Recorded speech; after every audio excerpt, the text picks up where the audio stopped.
I wasn't even really interested in Stranger Things Season 5, but I got really bored and watched it, so here's my thoughts on that. Volume 1 was honestly pretty alright. Enjoyable at best, a slog at the worst. The Crawl was actually a really good opening episode, considering they just showed us what they were up to and not really explaining in excruciating detail about how it compares to some 80s pop culture icon.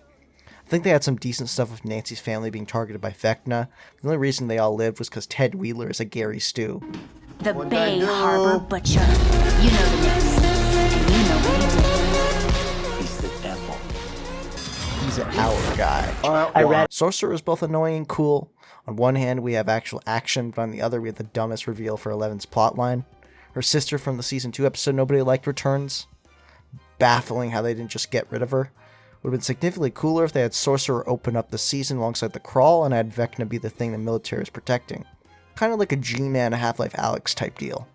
If they're just going for fun, this would have shown that the military actually had the capability to contain Vecna, and also they have to kill off Hopper in order to make it actually interesting, considering he was prepared to sacrifice himself. That went out the window instantly. Issue there is they would have to rewrite the military to make them competent, which means the entire season would be thrown away. The military is probably the worst thing in the entire season. You expect me to believe they didn't have any measures against the Upside Down at all, and didn't plan for some kind of large-scale attack post the end of Season 4? Nothing? No heavy artillery, no ESP weapon testing, just containment? Those radars that jam Eleven's shit?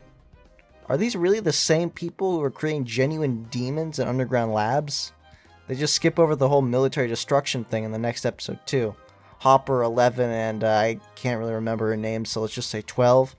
Or just kind of get away for free in Volume 2.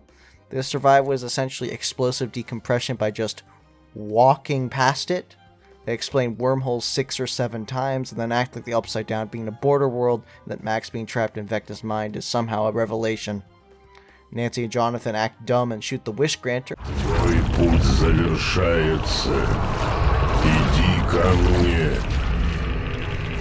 Иди ко мне. Which destroys a wall and nearly melts them for some reason, but since the show can't kill off characters, nothing ever happens. Vecna is way more compelling at this point whenever he's acting as Henry instead.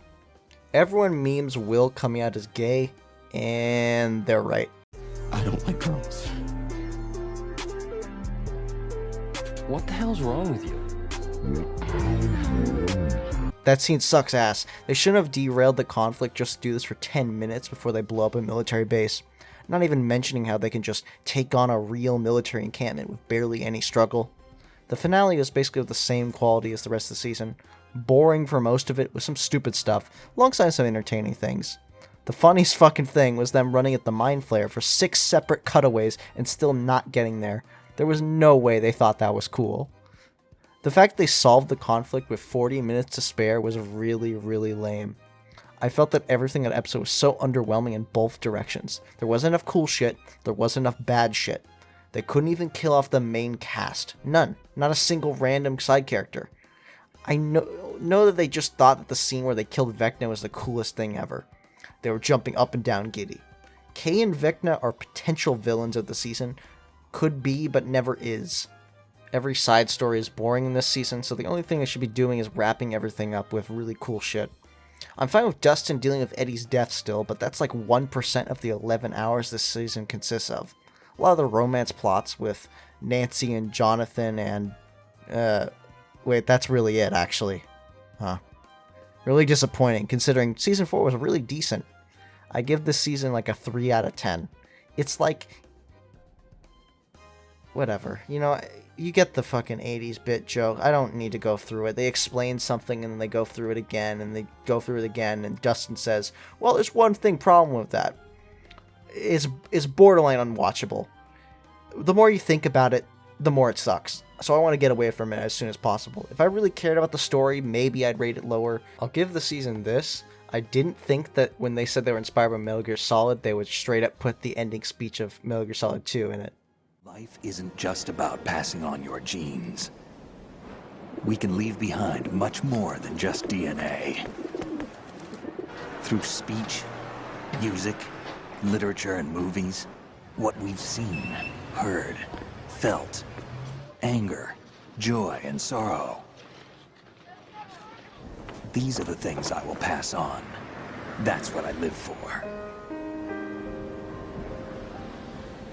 We need to pass the torch and let our children read our messy and sad history by its light.